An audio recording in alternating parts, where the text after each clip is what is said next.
ó gbìyànjú láti jáfáfá pẹ̀lú rẹ̀. I came across this message and it was a blessing to my heart and I thought I should share it with you nígbà tí too. wọ́n rí ìwàásù yìí ó jẹ́ ìbùkún fún ọkàn wọn wọ́n sì rò ó láti ṣèpin pẹ̀lú wa. So we'll be talking about this topic when it seems God is far away. a máa sọ̀rọ̀ lórí àkórí tí a pè ní nígbà tí ó bá dàbí ẹni pé Ọlọ́run It jìnnà. seems God is far away. ó dàbí ẹni pé Ọlọ́run jìnnà. It looks like that God is not near. tó dàbí ẹni pé Ọlọ́run kò sí nítòsí. Situations and conditions get us to feel like that, to see it that way. àwọn ìkórìtà àti ìdojúkọ So what do we jẹ́ kó do? rí báyìí sí wa kí ni a ó ṣe. As gẹ́gẹ́ Christians, bí onígbàgbọ́ so let's first read this passage of the Bible today, ẹ jẹ́ kí a kọ ẹsẹ̀ Bíbélì lónìí. and then we will go on to share the truth of God's word as God wants us a to ó sì share máa tẹ̀síwájú láti with kí you. òtítọ́ ọ̀rọ̀ Ọlọ́run bí Ọlọ́run ṣe fẹ́ kí a pín. And I'm glad you could come this evening. inú mi sì dùn pé ẹ lè wá Those of you who are láṣálẹ́ here yìí. have already taken the right step to coming to the house of the Lord. ẹ̀yin tí ẹ wà níbí ẹ ti gbé ìgbésẹ̀ tó tọ́ láti wá sí ilé Olúwa. So Psalm 61, orin Dáfídì orí kọkànlélógún verses 1 lọ́gọ́ta to 8. ẹsẹ̀ ìkíní títí dé ìkẹjọ. Let's read responsibly to get you engaged. ẹ jẹ́ kí a kà ní àkàgbè kí àwa náà lè nípinnu ẹ̀. So I will read verse 1, you will read 2 until we àwọn get òkà to the ẹsẹ̀ ìkíní end àwọn òkà of ìkejì títí this tá a fi kà á passage. tán. So are we there? ṣáà ti wà ń bẹ̀.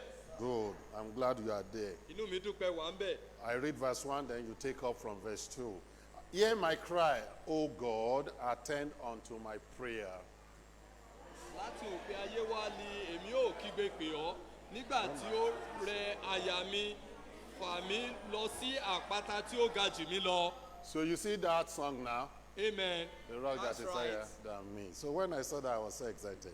Okay, verse 3. For thou hast been a shelter for me and a strong tower from the enemy.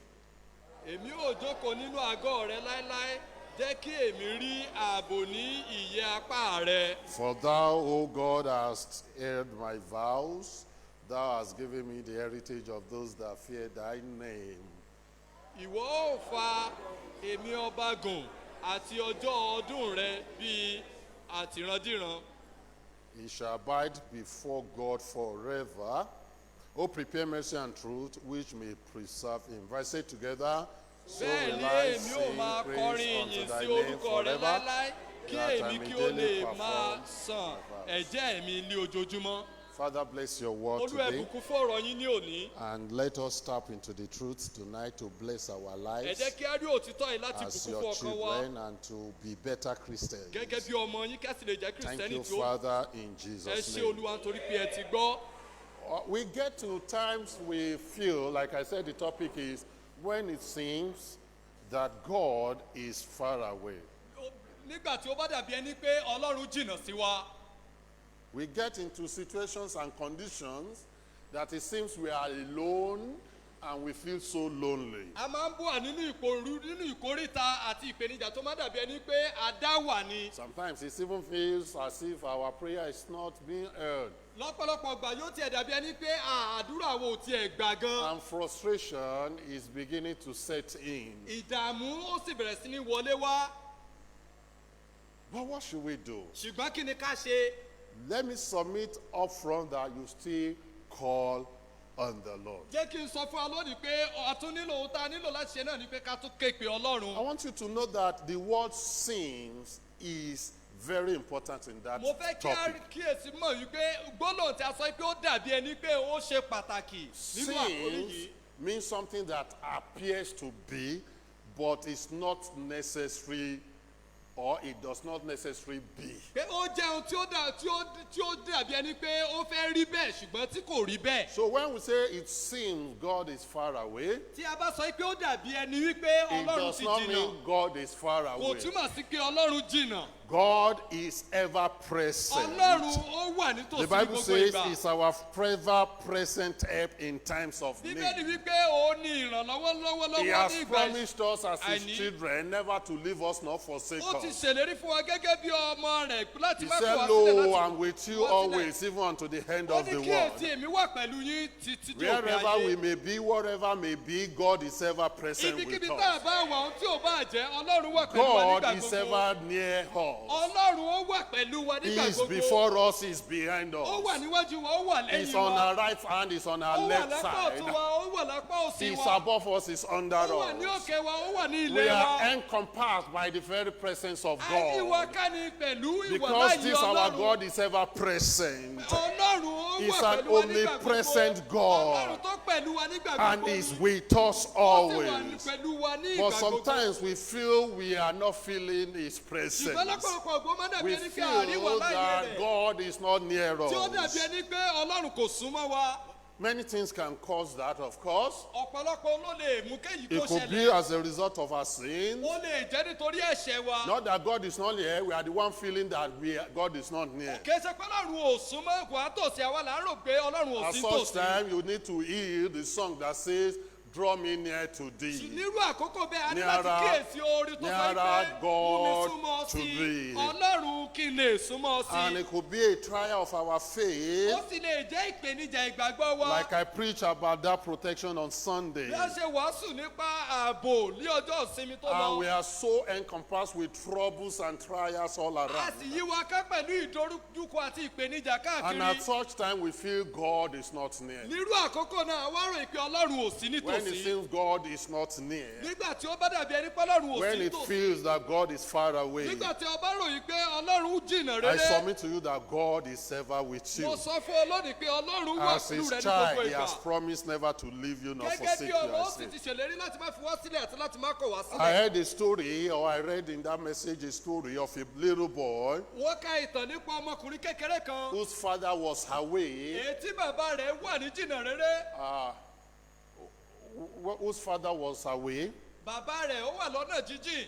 and was in the military, was on the war front, or military engagement, or Ó wà military lójú post, ogun. Ó wà lójú ogun. or military post somewhere Àbí far away. iṣẹ́ So, ogun lọ́nà tó jìn. but the boy had the picture of his dad beside his Arákùnrin sì bedstand, ní on his àwòrán bedstand, bàbá beside rẹ̀. his bed, Lára ibùsùn rẹ̀. on this bedstand beside his bed. Lẹ́gbẹ̀ẹ́ ibùsùn rẹ̀. And every now we look at the picture of his dad, Ní gbogbo àṣálẹ́ and yóò máa wo whenever àwòrán he bàbá rẹ̀. feels so afraid, Gbogbo ìgbà tẹ́rù bá sì ń bà he á. was always comforted with the picture of his dad Yóò máa wo àwòrán bàbá that rẹ̀. sat in that frame on his nightstand. Tí ó wà níbi But there was a gbọ̀ngàn rẹ̀ ní particular night àṣálẹ́ that it was very frightening and so fearful. ṣùgbọ́n ọjọ́ àṣálẹ́ kan wà tí ẹ̀rù bà á jọjọ. And he stared at the picture, Ó sì wo. imagining his Àwòrán dad náà. was watching over Ó him. kíyèsí pé àbí ṣé bàbá òun wò òun. And he felt he did not walk. Ó sì wò pé kò rí bẹ́ẹ̀. Previously, we felt his father was so close to him, Ó looking at the tẹ́lẹ̀ picture. ó ròyìn pé bàbá rẹ̀ súnmọ́ nígbà tó ń wo àwòrán yìí. But that night, he started weeping and crying, Ṣùgbọ́n ní àṣálẹ́ yìí ó bẹ̀rẹ̀ sí ní sunkún. and his mother heard his Ìyá rẹ̀ sì weeping. gbọ́ ẹkún She rẹ̀. came into his room and asked what was Ó sì wrong. wá sínú bùyàrá rẹ̀ ó sì béèrè kí ló Through ṣẹlẹ̀. the tears, the boy answered, Arákùnrin ọmọdé ìkùnrin sì dáhùn pé said, I want dad to come out of the frame. pé mo fẹ́ kí bàbá mi kó jáde kúrò láti inú In other àwòrán words, I yìí. want the very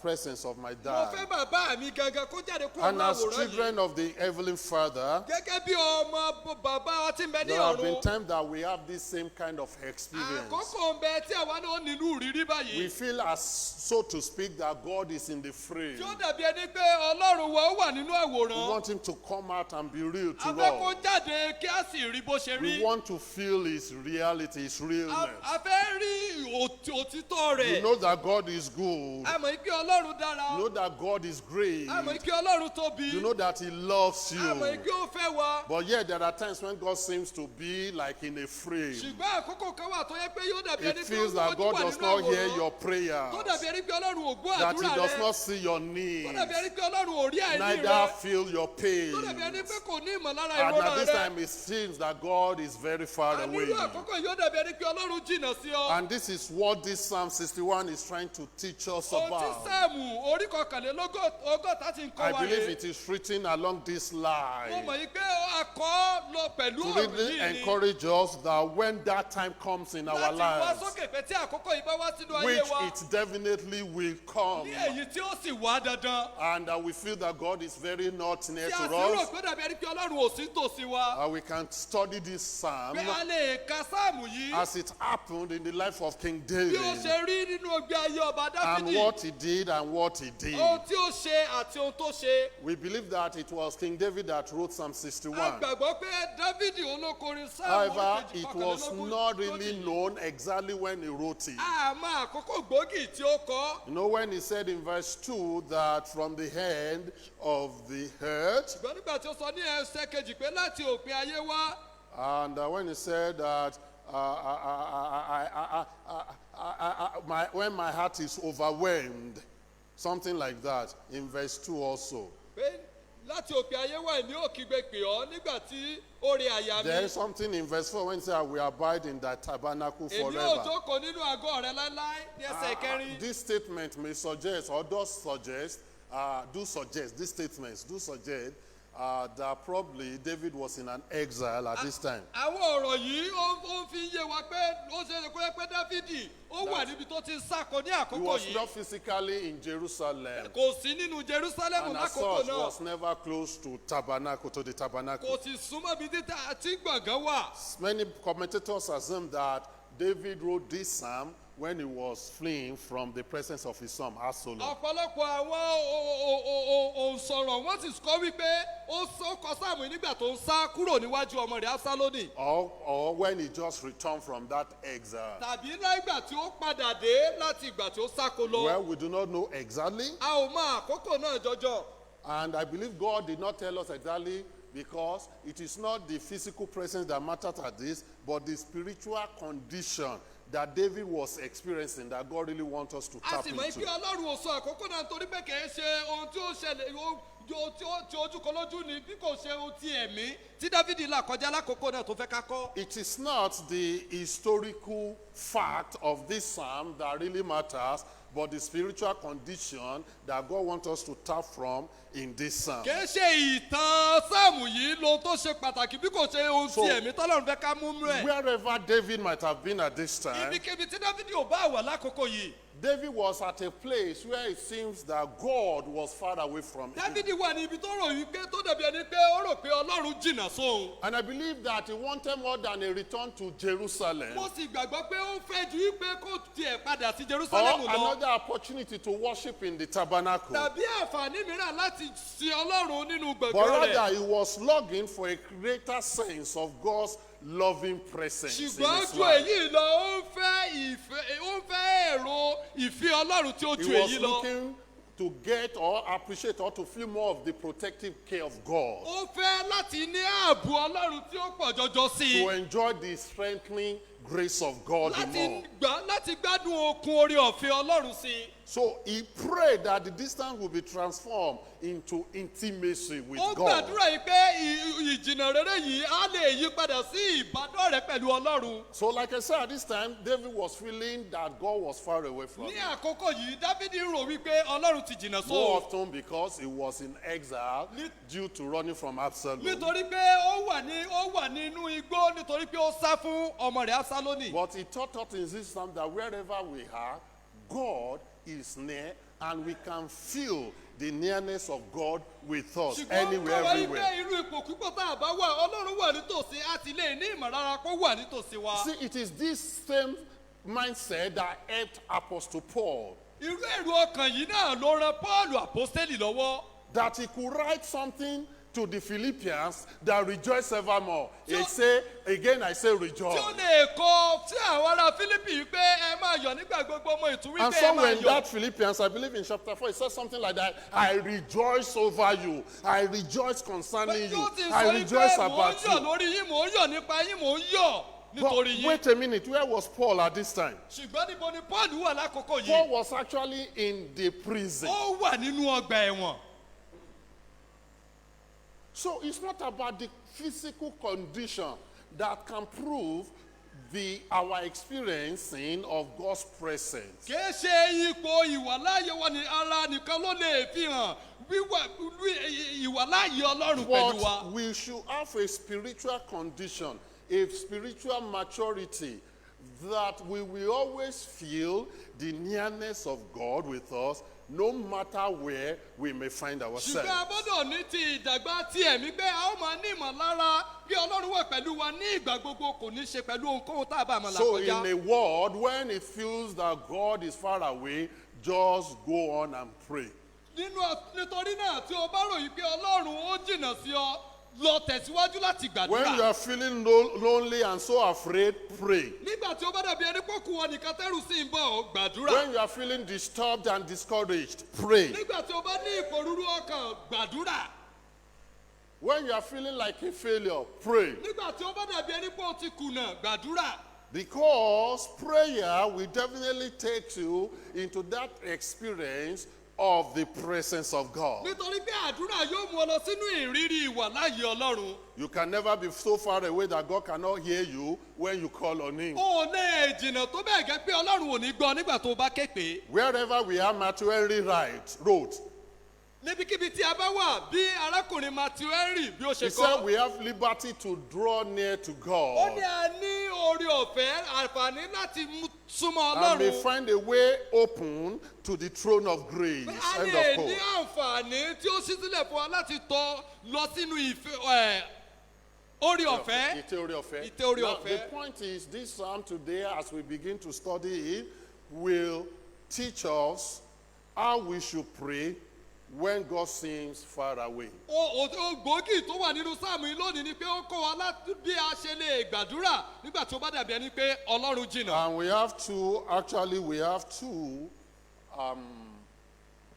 divisions or points or answers to this question. How should you pray when God seems far away? a sì ní agbọn méjì, We ìdáhùn will take méjì the first one. láti Number sí one. kókó ọ̀rọ̀ yìí. When it seems that God seems far away, I've told you you need to pray, but how should you pray? alákọ̀ọ́kọ́ mo sọ pé tí ó bá dàbí ẹni pé Ọlọ́run ó jìnnà, ó Number ná one. láti gbàdúrà ni, ṣùgbọ́n bó láti Pray gbàdúrà. with confidence in what the Lord has done. Gbàdúrà pẹ̀lú ìgboyà nínú ohun tí Ọlọ́run ti ṣe, ohun àkọ́kọ́. Pray with confidence in what the Lord has done. Gbàdúrà pẹ̀lú ìgboyà nínú ohun tí Ọlọ́run ti ṣe. Look at that verse 3 of Psalm 61. How the kíyèsí psalmist ẹsẹ̀ put it. ìkẹta sáàmù orí He kọkànléní said, For ọgọ́ta yìí. thou hast been a shelter for me. nítorí ìwọ ni ó ti ń ṣe ààbò fún mi.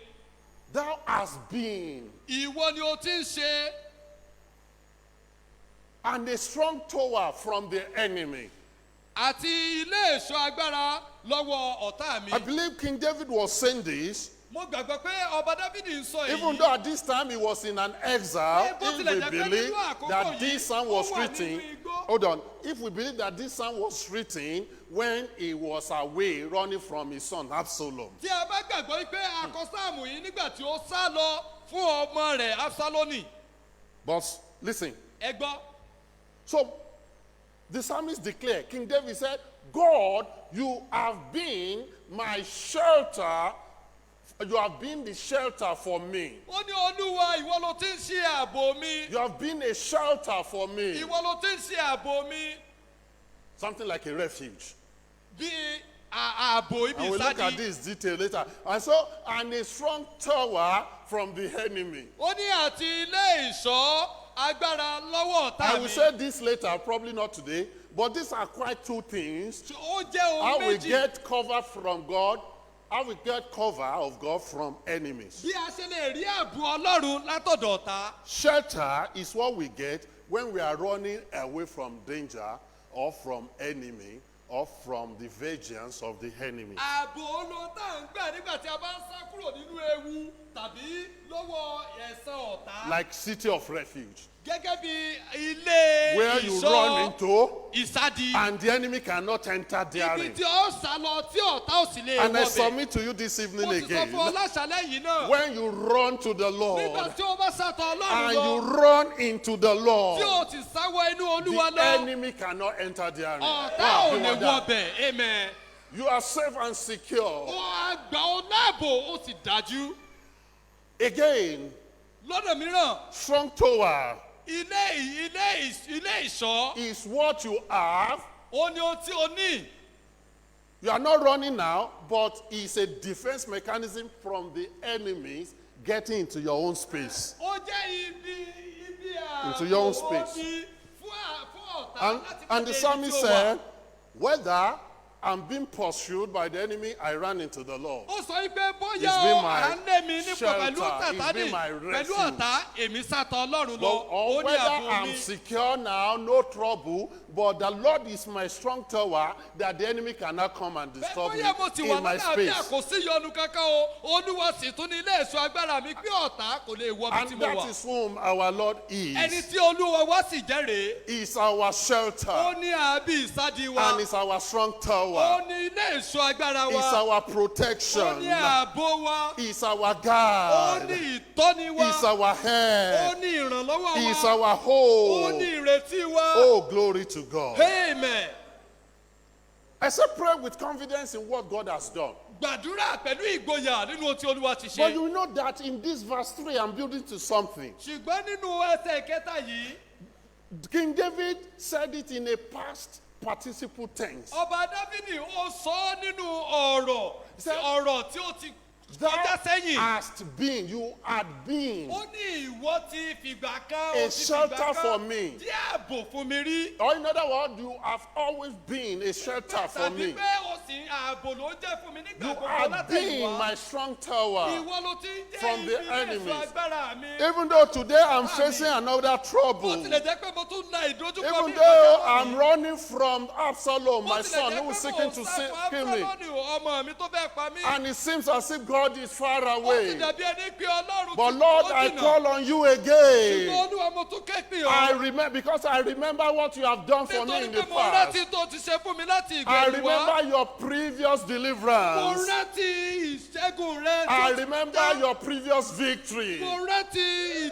ìṣẹ́gun I rẹ. remember tó your ti ṣe. previous air. Mo rántí ìrànlọ́wọ́ rẹ What tí ó previous kọjá. victory was he talking about? Irú ìrànlọ́wọ́ wo ló I sọ? believe he will remember when King Saul was running, was chasing Mo rántí pé him. a lè rántí ìgbà tí ọba Sọ́ọ̀lù And he lé. was running, and he was running for his life. Ó sì ń sá fún ẹ̀mí rẹ̀.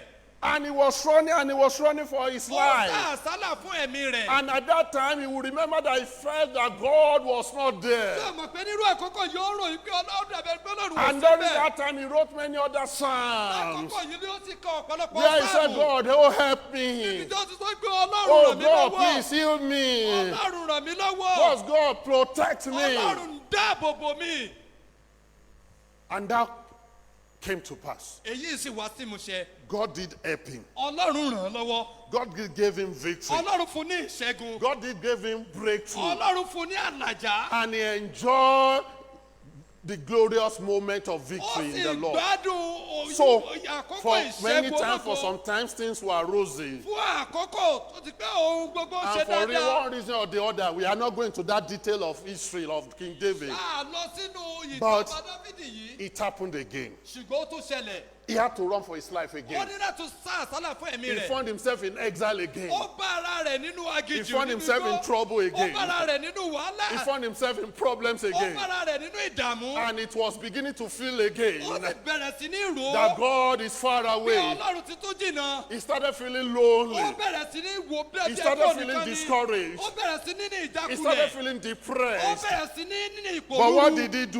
Ṣùgbọ́n kí ló ṣe? He Ó prayed. gbàdúrà. And he prayed with Ó sì confidence gbàdúrà pẹ̀lú in ìgboyà. what God has done in the Nínú ohun tí past. Ọlọ́run ti ṣe fún When he lẹ́yìn wá. declared, God, you have been my shelter. Nígbà tí ó kéde You pé have been Ọlọ́run my ìwọ ni strong ẹ̀bùn tower. mi. Ìwọ ni ilé ìṣọ́ And you agbára mi. have done this Ó before. sì ti ṣe èyí And you ìtúwí. will do it Ó sì again. tún ṣe é. You are the Amen. same God Ìwọ yesterday. ni Ọlọ́run lánàá. You are the same Ìwọ today. náà tún lọ Ọlọ́run And you'll be lónìí. the same Ó sì forever. tún di Ọlọ́run You náà are títí God láé. Almighty. Ìwọ ni Ọlọ́run You alágbára. helped me in the Ó ràn mí past. lọ́wọ́ ní You ìgbẹ̀yìn delivered wá. me Ó gbà mí yesterday. ní àná. You are going to deliver me today. Ó ti tún gbà mí I lónìí. faced problems like this Mo ti before. la ìdojúkọ God báyìí rí. came through to me. Olúwa ó sì ṣe God gbogbo came mi. through for me. Ó sì ràn mí God will lọ́wọ́. come through again for Ó me. sì tún wá ràn mí lọ́wọ́ I don't know sí. what you are facing here Ìwọ tonight. tó là kọjá I don't lónìí. know situation that is overwhelming to you. Ìwọ ìgbòrúurú tó You are gbọ́ feeling ọkàn so rẹ. discouraged. Ó ti ní You are ìjákulẹ̀ feeling so ọkàn. overwhelmed. Ó ti ní You are ìgbòrúurú feeling ọkàn. so Ó ti lonely. dàbí ẹni pé ó kú It wọ seems nìkan. as if God is far Ó dàbí away. ẹni pé Ọlọ́run ti But I jìnnà. submit to you Ṣùgbọ́n tonight. mo sọ fún You Ọlọ́run can pé call with confidence on Ọlọ́run God. ẹ̀tọ́ wá pẹ̀lú And you ìgboyà. believe on His Ó sì power. gbàgbọ́ You nínú agbára believe rẹ̀. on His Ó presence. gbàgbọ́ nínú You ìmọ̀láyé believe on rẹ̀. His Ó grace. gbàgbọ́ nínú orí That He ọ̀fẹ́ did rẹ̀. it Pé ó yesterday. ṣe ní àná. He's going to do it Yóò sì today. tún ṣe And lónìí. He's going to do it Yóò tomorrow. sì tún ṣe lọ́la.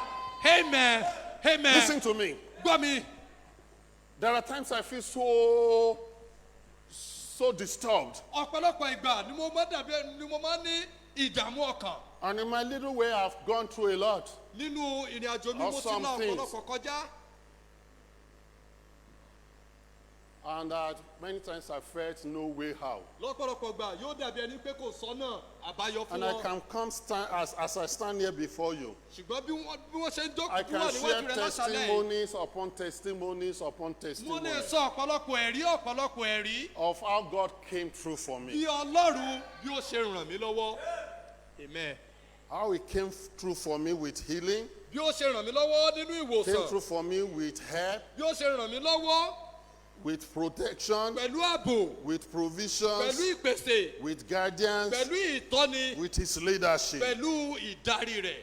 And so whenever I face another challenging time, Nítorí náà gbogbo ìgbà tí mo bá tún la àkókò tó lè kọjá. just like the psalmist, Gẹ́gẹ́ bí onísáàmù ṣe I sọ. bring back to mind Èyí wàá mú padà wá sí ọkàn mi. what God had done Ohun before. tí Ọlọ́run ti ṣe lẹ́yìn wá. And not only to me or for me, Kì í ṣe fún èmi nìkan. but listen to them. Ṣùgbọ́n gbọ́, Those testimonies I find in the Bible, àwọn ẹ̀rí yìí ni mo rí nínú Bíbélì. in the Word of God, Nínú ọ̀rọ̀ Ọlọ́run. in the truth of God's Nínú Word. òtítọ́ ọ̀rọ̀ Ọlọ́run. Amen. Here in Psalm 61, Nínú orin Sáàmù, orin Dáfídì, orí it's a great example of how private need can be communicated to God through corporate worship. Ó jẹ́ àpẹẹrẹ ńlá bí àìní wa bí ó ṣe lè jẹ́ bíbá pàdé Because nípa yìn the Ọlọ́run. Jews mostly use this psalm in their public worship in the tabernacle or in their gathering. Ní àkókò Mostly. náà àwọn Júù wọ́n máa ń lo Sáàmù yìí nínú tabadákù wọn ní àkókò But you tiwọn. should also use it for your private worship. Ṣùgbọ́n àwa náà lè lò ó fún ìyìn ara wa sí That you Ọlọ́run. pray with confidence on what God has done. Pé a lè gbàdúrà pẹ̀lú ìgboyà lórí ohun tí So Ọlọ́run we ti look ṣe. at the first part, which is verses 1 to 4, Awo agbọn àkọ́kọ́ tí í ṣe ẹsẹ̀ ìkíní dé ìkẹrin. to teach us to pray with confidence that God will hear and help us again. Láti kọ́ wa láti gbàdúrà pé pẹ̀lú ìgboyà pé So, Ọlọ́run yóò gbọ́. yóò As sì you ràn wá pray lọ́wọ́. with confidence Bí a ṣe ń gbàdúrà pẹ̀lú ìgboyà. in what God has done for you, Nínú put ohun tí with the mind Ọlọ́run of ti what ṣe God has fún done. ọ.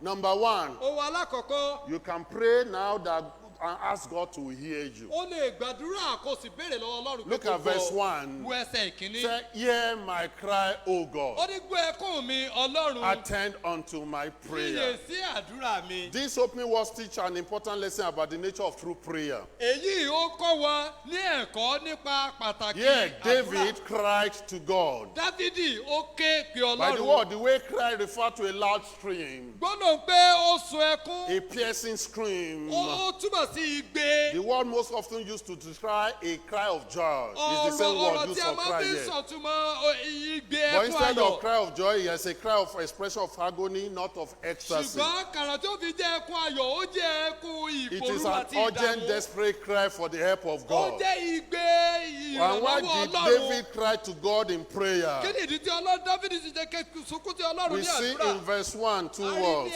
ẹsẹ̀ ìkíní. He said, Yea, Ó ní gbọ́ and attend. kí o sì fiyè The word sí. attend also means listen. Ó túmọ̀ sí pé tẹ́tí. So hear and listen, hear and Gbọ́ kó o attend. sì tẹ́tí. David is not going through an empty ritual of saying his prayers. Dávidi ò kàn lọ pé lọ́pọ̀ kan sọ àdúrà rẹ̀ lásán. Because David was not venting. He was not venting. Because kò kàn sọ̀rọ̀ lásán síta. Bó ni Yorùbá tá a sọ bá? Ṣé mo gbà? He wasn't fainting. kọ̀ọ̀kan máa sọ̀rọ̀ asán You know, síta. sometimes this is the problem with many of us, or some of us. lọ́pọ̀lọpọ̀ àgbà yìí ni ìṣòro fún ọ̀pọ̀lọpọ̀ When we wa. are facing our time, nígbà tí a bá ń la ìkókò when tó we lè are facing kọjá. challenging nígbà time, tí a bá ń la ìdojúkọ kọjá. we complain too much. a máa kùn ni a máa sọ. Instead of communicating with God. ètí a fi máa bá ọlọ́run Like sọ̀rọ̀. David said, he asked God for help. Dáfídì pé ó béèrè lọ́wọ́ ọlọ́run fún ìrànlọ́wọ́. But we complain about our situation. ṣùgbọ́n a kàn máa kùn nípa àwọn àdójúkọ wa ni. We pray, we complain about how lucky we have been. a máa kùn nípa bí a ti ṣe láǹfààní We tẹ́lẹ̀ rí. complain about how if God had let us be born in America. a máa kùn pé òbí òní ò bá ṣe rí tí ọlọ́run bá ti jẹ́ bí wa nílùú amẹ́ríkà ni. Abi? is that not so? But what can you do today? Or be you were not born in America. ṣùgbọ́n kí ló wàá ṣe nígbà tá a bí ọ nílùú amẹ́ríkà. Hallelujah. amen. Amen. àmín. And we complain. a sì máa kùn. Irú ayé wo ni mo wá yẹn? what Gbogbo kind ẹ̀ of tiẹ̀ life sú mi. is this? I'm tired of everything. Nàìjíríà yìí gan. this Nigeria Ọlọ́run. is not something, it's not Ọlọ́run tá a easy. pè mẹ́rin kì í ṣe àdúrà o. And that God we mentioned here doesn't mean that we are praying. Àbí bẹ́ẹ̀ kọ́ ni? Is that not so? It's a complaint. We are only a kàn kùn ni, a kàn sọ. Irú ayé wo náà la wá yẹn? What kind of life is this? We complain. A máa kùn, a But máa the sọ. psalmist said, don't complain when you are overwhelmed. When that situation is there in your life, he said, call on God. Ṣùgbọ́n Don't onísàmù sọ complain, wípé mọ́ but kùn. call. Képe Communicate Ọlọ́run. with God. Bá Ọlọ́run Ask him sọ. to help you. Sọ fún Say, un pé hear kó my ràn cry, lọ́wọ́. oh God. Ó ní gbọ́ ẹkún mi Attend Ọlọ́run. unto my Kí o sì prayers. fetí sí àdúrà mi. Amen. He needs God to hear his cry. He Ó needs nílò God to listen Ọlọ́run to his láti gbọ́ prayer. ẹkún rẹ̀. Ó nílò He Ọlọ́run láti needed tẹ́tí sí àdúrà God rẹ̀. to pay attention and take it to what he heard. Ó nílò Ọlọ́run láti tẹ́tí sí kí ó sì It's like gbọ́ saying, ohun tó Father, Daddy, I'm here again. ó dàbí ẹni pé bàbá mi mo tún dé o. This is it now. Bàbá mi bó ṣe tún ríre o. And begin to communicate Kí ó with sì God. bẹ̀rẹ̀ sí ní máa bá Ọlọ́run Begin to sọ. commune with God Máa in bá prayer. Ọlọ́run sọ̀rọ̀ ní This is àdúrà. what prayer is about. Ètí tí àdúrà jẹ́ It's not nìyí. about saying the right word. Kìí ṣe nípa pé ká máa wá ọ̀rọ̀ dídùn God láti is not sọ. interested in our alliteration. Ọlọ́run ò ní ohunkóhun ṣe nínú God is àyálò not èdè wa. interested in our eloquence. Ọlọ́run ò ní ṣe pẹ̀lú bí a ṣe mọ̀ ọ́ sọ tó. God even hears the groaning of our spirits Ṣùgbọ́n Ọlọ́run gbọ́ ìpòrúurú ọkàn through wa. the intercession of the Holy Nínú Spirit. ìṣìpẹ̀ ẹ̀mí All you mímọ́. need to do, just go to Ohun God tó nílò láti ṣe nìtàn Ọlọ́run and lọ. cry unto Kí o God sì sunkún sí and Ọlọ́run. call unto your Kí o sì ké God pe Ọlọ́run rẹ. with confidence, knowing that He had done it in the Pẹ̀lú past. ìgboyà nínú ohun tó ti You are ṣe now sẹ́yìn. coming to Him to help you Ó tún wá again. fẹ́ kí ó ràn ọ́ lọ́wọ́ lẹ́ẹ̀kan sí i. And remember Kó o sì rántí that in this confidence prayer, pé nínú àdúrà ìgboyà yìí. that God can hear you when you pray from the hands of the earth. Pé Ọlọ́run lè gbọ́ tó kó dàbí o bá gbàdúrà Look nínú at ọ̀gbun verse 2. ilẹ̀. Say, from the hand of the heart will I cry unto thee. Ó ní láti Òpin ayé, verse láti 2, òpin verse ayé ni 2, èmi ó 61 ké pè 2. ọ́. Láti òpin ayé wá ni èmi ó kígbe pè ọ́. So what is the ends of the earth? Kí ni òpin ayé? Some think it's a poetic statement of the fact that David was exiled from Jerusalem. Ó jẹ́ gbólóhùn ọ̀rọ̀ tí ó túmọ̀ sí pé Dávidi kò sí ní Jerúsálẹ́mù. Other things it referred to the grave Sheol or the place of the dead. Tàbí tí ó túmọ̀ sí pé ibi tí ó gbé ibi ipò òkú. That it would be a way of David saying that he was near death. Tó túmọ̀ sí pé ó lè jẹ́ ọ̀rọ̀ tí Dávidi ń lò láti sọ pé òun ti súnmọ́ bèbè ikú. But I want to say it's more of spiritual reference. Ṣùgbọ́n mo fẹ́ sọ pé ó jẹ́ àfiwé ti ẹ̀mí. That David felt distance from Pé God. ó Dávidi rò pé ọ̀nà ó ti jì sí And Ọlọ́run. he described this spiritual reality in geographical terms. Ó sì fi òtítọ́ ti ẹ̀mí yìí ó fi He said hàn. that it's as if he has found himself at the most remote part of the earth. Pé ó dàbí ẹni pé ó ti bára rẹ̀ ní ọ̀nà kéréte nínú ayé. And from that place, when you call on God, He hears you. Àti láti ibi tí o bá ké pe Ọlọ́run yóò If I'm gbọ́. correct, I think it will be in Psalm 138 or 139, when he said, if I make my bed, 139, in grave or in water, if I go to this deep sea, Tí ó sọ wípé, there you are, bí or to èmi the bá deepest part búbùsùn of mi sea, rather, nínú there omi you pé are. ní ibẹ̀ ni ìwọ And wà. from there you will hear Ó ní me. láti ibẹ̀ ó sì tún gbọ́ mi. Wherever you may be today, Níbikíbi tó o bá wà lónìí. spiritually, even your mindset, Ní ti ẹ̀mí, or ní ọkàn physically rẹ. you feel so far away, so Tàbí ní ti disturbed, ara, ó you dàbí ẹni feel pé so ó much ti a jọ̀nà failure. rẹ ti Ọlọ́run All dàbí you ẹni need pé ó to ti do kùnà. is call on Ohun tó ní God, láti ṣe ni láti ké pe Ọlọ́run. cry unto Him. Sunkún sí Ọlọ́run. And David called on the Lord Dáfídì ó sì ké pe because he Ọlọ́run. believed that it's not about distance. Nítorí pé ó gbàgbọ́ pé kìí ṣe bí ó ti jìnnà sí. Nowhere is too far for God. Kò síbi tó jìnnà jù lójú Ọlọ́run. Hallelujah. Amen. God cannot travel Ọlọ́run ò lè rìnrìn àjò. so that we will say he left here to go there. Táàbì sọ pé ó kúrò níbí láti lọ síbẹ̀ o. Amen. Can you comprehend Amen. that? Yes, sir. Amen. I can't even comprehend we may understand a little, but not the deepest form. God is everywhere at all times. Pé Ọlọ́run wà níbi gbogbo nígbà kan Even ṣoṣo. when Jonah prayed and cried from the belly of the whale, God answered him. Nígbà tí Jónà tó sunkún tí Ọlọ́run láti inú ẹja, Ọlọ́run And gbọ́. some of us have been involved with sin. Ọ̀pọ̀lọpọ̀ wa sì ti ní ìdàpọ̀ pẹ̀lú And ẹ̀ṣẹ̀. these sins has brought us to a place that we feel we are far away. Ẹ̀ṣẹ̀ yìí sì ti mú wa wá sí ìkórìtà We náà pé feel àwọn bá that ti we are in jìnnà. a distant place from A God. ti rò pé ọ̀nà wa ti jì sí Ọlọ́run. Remember, if this psalm was written while David was running from Absalom, Rántí pé tí a bá kọ sáàmù nígbà tí Dáfídì sá fún ọmọ rẹ̀ what Absaloni. led to him to run at this time? Kí ló mú un tí ó fi It sá was fún ọmọ because rẹ̀ lákòókò David yìí? sinned in the matter of Beersheba. Nítorí pé Dáfídì ti ṣẹ̀ nípa And ọ̀rọ̀ that brought Báṣẹ́bà ni. problems into his life. Èyí sì mú ìṣòro wá sínú ayé rẹ̀. But even then, Ṣùgbọ́n nínú rẹ̀ gan, our God who is great in mercy, Ọlọ́run wa tó lágbára ní our àánú, God who is full of grace, Ọlọ́run wa tí ó kún fún orí did ọ̀fẹ́, restore him. ó tún dá a padà. But he had to pray. Ṣùgbọ́n ó ní láti He gbàdúrà. had to call on Ó God. ní láti ké pe He Ọlọ́run. had to confess to Ó ní God. láti jẹ́wọ́ fún Ọlọ́run. And when you do that Tí ìwọ tonight, náà bá sì ṣèyí láṣálẹ́ yìí, that if it is a sin that is causing that trouble pé for you tó or bá yẹ problem pé for you, ẹ̀ṣẹ̀ ló ń fa ìṣòro yìí fún ọ, and you are in a place in your spiritual mindset or in your emotional mindset that you feel so far away from tó God, o sì wo nínú ẹ̀mí rẹ That pé is ọ̀nà rẹ it. ti jì sí or Ọlọ́run, like I put in my topic, that you feel as if God is far away from tàbí you. tí o rò yí pé ó dàbí ẹni Remember, pé Ọlọ́run ti jìnnà sí God did ọ. not leave. You are the one that run away from Rántí God. pé Ọlọ́run ò kúrò níbi tó wà, ìwọ ló sá But fún even Ọlọ́run. from there, call on God, Ṣùgbọ́n níbi tó wà yìí náà ké pè, and He will draw you near, yóò sì tún fà ọ́ and He mọ́ra, will draw you yóò in, sì tún mú ọ wá and He padà, will heal your yóò sickness, sì wo ẹ̀san and He rẹ, will forgive you your sin, yóò sì dárí ẹ̀ṣẹ̀ rẹ jì and you ọ́, will enjoy His ó sì fellowship. gbádùn ìbáṣepọ̀ rẹ̀. I tell you this evening Mo again, sọ fún ọ my láṣálẹ́ time yìí is lẹ́ẹ̀kan gone, sí àkókò mi that you lọ. pray with confidence to Pé God, kó o gbàdúrà pẹ̀lú ìgboyà sí Ọlọ́run. with the mindset of remembering what He has done for you. Nípa èrò ọkàn pé òun rántí ohun tó ti ṣe And fún when ọ. you do so, come and ask Him to hear you Tí o rather. bá ti ń ṣe yìí, béèrè lọ́wọ́ rẹ̀ láti gbọ́. Like the psalmist said, hear my cry, Bí O Dáfídì God. ṣe sọ pé gbọ́ ẹkún mi And Ọlọ́run. understand that God can hear you wherever position you may Kí o be. sì mọ̀ pé Ọlọ́run lè gbọ́ níbi From kínú the end kókó of tó the bá earth, wà. I will I cry unto the Láti Lord. òpin ayé ni Unto èmi thee. ò ké pè Then ọ́. remember that God can hear you when your heart is fainting. Rántí pé Ọlọ́run lè gbọ́ nígbà tí ọkàn rẹ bá ń pòrúurú. Say when my heart is Ó overwhelmed. ní nígbà tí ọkàn mi bá ń pòrúurú. Because there are times when the heart becomes overwhelmed by the circumstances of life. Nítorí pé ọ̀pọ̀lọpọ̀ ìgbà ni ọkàn wọ́n pòrúurú But nítorí this is àwọn about more ìdójúkọ than ayé. an emotional response to the difficult Ṣùgbọ́n circumstances. àwọn èyí ju ohun tí a kàn rò lọ This is nípa a total ìdójúkọ. exhaustion.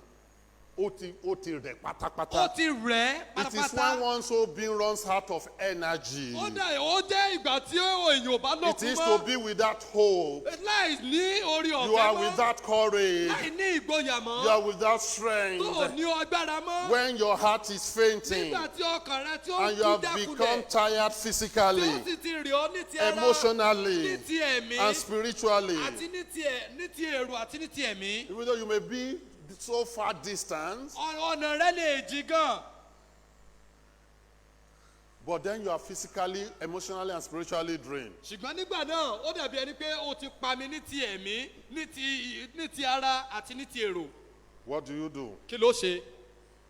David says, Dáfídì wípé from the end of the earth I will call you láti òpin ayé wá when èmi ó my ké pè ọ́. heart is overwhelmed. Nígbà tí ọkàn mi The tí ó word for fòrú. overwhelmed there is when my heart is faint. ọ̀rọ̀ pé nígbà tí pé ọkàn ìpòrúru ó túmọ̀ sí pé So, nígbà tí ọkàn bá Ask bá ní God ìjákulẹ̀ to ọkàn. hear you. Béèrè lọ́wọ́ Ọlọ́run láti gbọ́. I think I'll just give you this and we go. Mo rò pé Because it's kankan still léyìí ká there. máa lọ. Ask God to help you. Béèrè lọ́wọ́ Ọlọ́run láti ràn ọ́ lọ́wọ́. Ask God to help you. Béèrè lọ́wọ́ Ọlọ́run láti ràn ọ́ lọ́wọ́. I'm teaching you, you should be able to pray this on your personal prayer Ó life. sọ pé o gbọ́dọ̀ lè gba èyí ní ìgbé ayé àdúrà rẹ.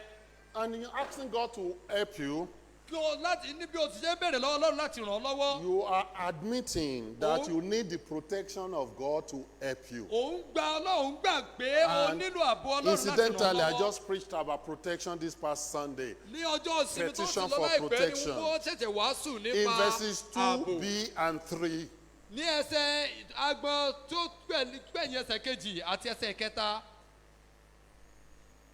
David uses three powerful pictures to describe how God protects his own. Dávidi lo ọ̀rọ̀ mẹ́ta tí ó lágbára láti If I ṣàlàyé begin bọ́lọ́run this ṣe too dáàbò much, bo àwọn èèyàn we'll rẹ̀. take- first, he used God as a rock, Ní alákọ̀ọ́kọ́ ó ní Ọlọ́run jẹ́ àpáta. and we should sing, "My hope is built on nothing less than A sì Jesus' blood kà and pé on Christ the solid rock I stand." Kristi, all àpáta other world. ayérayé ni But mo next dúró week lé. we will look into this a lot Ṣùgbọ́n ní ọ̀sẹ̀ tó ń bọ̀ á wo èyí and gan. read so many Bible passages. A sì kọ ọ̀pọ̀lọpọ̀ agbẹ́ Bíbélì. As you ask God to help Bí you, o ṣe ń béèrè lọ́wọ́ Ọlọ́run láti ràn ọ́ that you are lọ́wọ́. admitting that you need the protection of God to help Pé you. o gbà pé o nílò ààbò Ọlọ́run láti ràn ọ́ lọ́wọ́. And you are praying under this understanding, like the psalmist put it. David uses it, that God is a rock, O sì ń gbàdúrà lábẹ́ òye bí Dávidi ṣe sọ pé Ọlọ́run jẹ́ àpáta. that God is a shelter. Pé Ọlọ́run jẹ́ ibi This is ààbò. what I used a lot the other time. Refuge. So shelter means refuge. And that Ààbò. God is a strong tower. Pé Ọlọ́run sì jẹ́ ilé èso agbára. And as we go into this prayer points of David and learn how to pray when we feel so Bí discouraged, a sì ṣe ń kọ́ nínú ìgbé ayé àdúrà I Dávidi pray nígbà that the tí a Holy bá ní Spirit ìpòrúurú will ọkàn. open our minds and hearts more. Mo gbàdúrà pé ẹ̀mí mímọ́ Ọlọ́run yóò lè ṣí ọkàn But wa just before we sí. go, let me recap again. Ṣùgbọ́n kí a tó lọ jẹ́ kí n tún yìí sọ fún ọ. That when it seems that God is far away, Pé nígbà tó bá dàbí ẹni pé Ọlọ́run jìnnà sí ọ. just pray. Gbàdúrà. If you are a child of Tó God, bá jẹ́ ọmọ Ọlọ́run. you have an open line to your Father, O ní ọ̀nà gbòógì láti tọ́ and it is bàbá rẹ open lọ. 24/7. A sì ṣí sílẹ̀ ní gbogbo ìgbà. You can never receive line busy. O lè gbọ́ pé kò ṣiṣẹ́. There can never be network Kò failure. lè sí ìjákulẹ̀ nẹ́tíwọ́ọ̀kù. There can never be tower breakdown. Kò lè sí ìwólulẹ̀. There can never be you calling God and Satan answering. Glory to God to Kò lè that. sí pé òun ké pe Ọlọ́run Sátánì wà ń Have dáhùn. you ever in Nigeria's concept, you are Maybe calling Nero, brother Nigeria. Sobalaje and somebody say, "Hey, Magana," Pé Arrow, àwọn Yarrow. Sọ́bàlájẹ́ ẹlòmíì ó sì máa dáhùn. or somebody will call me, "Hey, Aboki," Tàbí Mani ẹlòmíì Wona ó máa sọ Aboki. pé, Glory to God. Amen. Oh, I was just joking. Or somebody say, "Ikena," I say, "Ikena bo." ẹnìkan sọ, Ngbati. I like to joke that a lot when do such calls. Just have one day we cut. You know, but with God, his line is always open. ṣùgbọ́n pẹ̀lú Ọlọ́run gbogbo ìgbà There lọ́nà can rẹ̀ máa never be sílẹ̀. mixed up. There cannot be line busy. Kò sí pé There can kò never be, ṣiṣẹ́, kò it's sí not pé ó- available. kò ráàyè, kò sí pé Like we get a kò lot sí these days with the tòsí. problem of our letter. He said, "This number you are calling now is not responsible at this time." Pé ọ̀rọ̀ Is that- don't know aago what tó it ń pè says. yìí kò It's not what? It's Kò not lọ. reachable. Pé kò To me, lọ. I thought, say, the number you are calling now, the number you are calling is not responsible at this time. I said, call it later. I said, well, it's not reachable at this time. pé nọ́mbà yìí kò But lọ. glory to God, God is ever reachable. Ògo jẹ́ tọ́lọ́run pé gbogbo ògbà And so lálẹ́ go ètò Ọlọ́run on lọ. and pray. Tẹ lọ kó o And as gbàdúrà. you pray, Bí ó jẹ́ pray kó o with gbàdúrà. confidence in what God has done. Gbàdúrà nínú ìgboyà tọ́lọ́run ti ṣe. And with this confidence, ask God to hear you. Nínú ìgboyà yìí bẹ̀rẹ̀ lọ́wọ́ Ọlọ́run láti gbọ́. Ask Him to hear you. Bẹ̀rẹ̀ lọ́wọ́ rẹ̀ láti gbọ́. Because God can hear you from anywhere. Nítorí pé Ọlọ́run lè gbọ́ ní ibi gbogbo. And no matter the situation of your heart, God can hear you Kò and sí will hear tí you. ò bá ṣe ní ayé rẹ̀ But Ọlọ́run the lè gbọ́ second one yóò we sì look gbọ́. at it, ask God to help you, Ẹlẹ́ẹ̀kejì ni pé a sọ pé bẹ̀rẹ̀ lọ́wọ́ Ọlọ́run láti ràn to ọ́ work lọ́wọ́. for you, to fight for you. Láti ṣiṣẹ́ fún ọ, láti jà fún ọ. as a rock or as the gẹ́gẹ́ rock, bí àpáta gẹ́gẹ́ bí as àpáta the shelter, gẹ́gẹ́ bí ààbò and as the strong tower, gẹ́gẹ́ bí ilé ìṣọ́ to agbára intervene on your behalf, láti ja to ìjà rẹ lift you up. láti gbé ọ Father, I sókè. thank you tonight. Olúwa mo dúpẹ́ láṣálẹ̀ yìí. Bless us as we go into prayer Ẹ time. bùkún fún wa bá a ṣe lọ sínú àdúrà wa. But more importantly, help us to go home and apply this into our prayer Ṣùgbọ́n life. pàtàkì jùlọ ràn wá lọ láti lọ sí ilé ká sì fi èyí sínú ìgbé ayé àdúrà wa. In Jesus' name. Jésù Kristi Every Olúwa wa. eye and every eye closed. Gbogbo ojú kó Pastor. wà nídìí, gbogbo orí kó